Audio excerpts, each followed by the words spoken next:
এতটা নরম তুলতুলে নানপুরি মনে হয় না আমার রান্নাঘর ছাড়া আর কোথাও পাবে। তো আজকে বানিয়েছিলাম নানপুরি, দেখেই বুঝতে পারছো কতটা নরম ও তুলতুলে হয়েছে। তো আর বেশি কথা না বলে চলো রেসিপির দিকে যাওয়া যাক। আর হ্যাঁ, এই নানপুরি বানাতে গিয়ে আমি কিন্তু কোনো রকম ইস্টের ব্যবহার করিনি। নানপুরি বানানোর জন্য নিয়েছি রুম টেম্পারেচারে রাখা টক দই। এখানে আমি এই বাটিটা মেপে 1 বাটি টক দই নেব। আর যেহেতু আমরা এর মধ্যে কোনো ইস্ট ব্যবহার করব না, তাই আমরা ওর মধ্যে দিয়ে দেব 1 চা চামচ বেকিং পাউডার,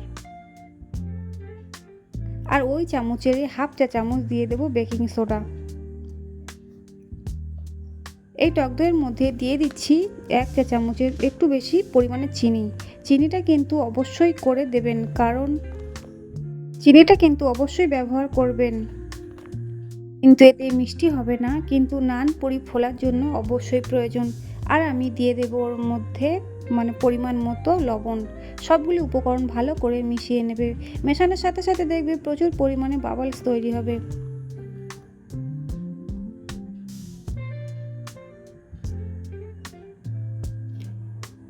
এবার এর মধ্যে আমি দিয়ে দেব যে বাটি মেপে আমি টক দই নিয়েছিলাম, ওই বাটি মেপে দিয়ে দেব আমি ময়দা। আমি এখানে 3 বাটি ময়দা ব্যবহার করব। 1 বাটি টক দইয়ের জন্য আমি নিয়েছি 3 বাটি ময়দা। তো আমি আবার বলে দিচ্ছি, এখানে আমি 1 বাটি টক দই ব্যবহার করেছি, আর ওই বাটি মেপে আমি নিয়েছি 3 বাটি ময়দা। তো ময়দাটা আমি ভালো করে প্রথমে টক দইয়ের সঙ্গে মাখিয়ে নেব। প্রথমে কোনো পানি ব্যবহার করবে না, প্রথমে ভালো করে টক দইয়ের সঙ্গে মাখিয়ে নেবে।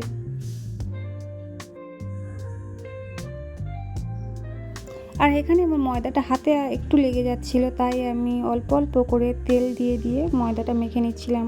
আর হ্যাঁ, এখানে কিন্তু তোমরা পানিতে একটু হালকা গরম পানি দিয়ে ময়দাটা মাখবেন। এখানে তোমরা চাইলে দুধ দিয়েও গরম হালকা গরম দুধ দিয়েও তোমরা ময়দাটা মাখতে পারো। আর একটু টাইট করে মাখবে, যাতে করে টক দইটা পরে আবার যখন সেট হবে তখন দেখবে ওটা অনেকটাই নরম হয়ে গিয়েছে। তো আমার ময়দাটা এখানে মাখা কমপ্লিট হয়ে গিয়েছিল। আমি এর ওপরে একটু তেল ব্রাশ করে এটা আমি ঘন্টাখানেকের জন্য রেখে দিয়েছিলাম।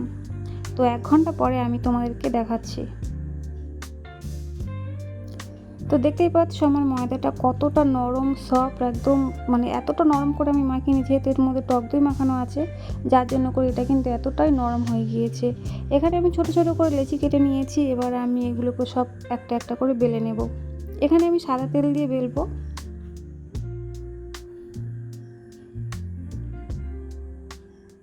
তো এখানে আমি কয়েকটা বেলে নিয়েছি, নিয়ে আমি এবার এগুলোকে ভাজতে দেব।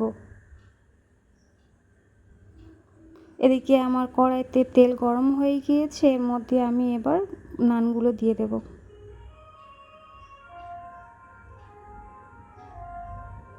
কত সুন্দরভাবে সব এক একটা নানপুরি ফুলে উঠছে দেখো।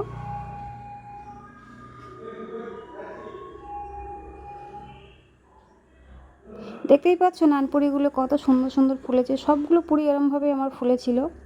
তো তোমরা যদি আমি যেরকমভাবে বললাম এরকমভাবে যদি তোমরা তৈরি করো, তো আশা করছি তোমাদেরগুলোও ভালো হবে। তো আজকে আমার ভিডিওটা কেমন লাগলো প্লিজ সবাই একটু কমেন্ট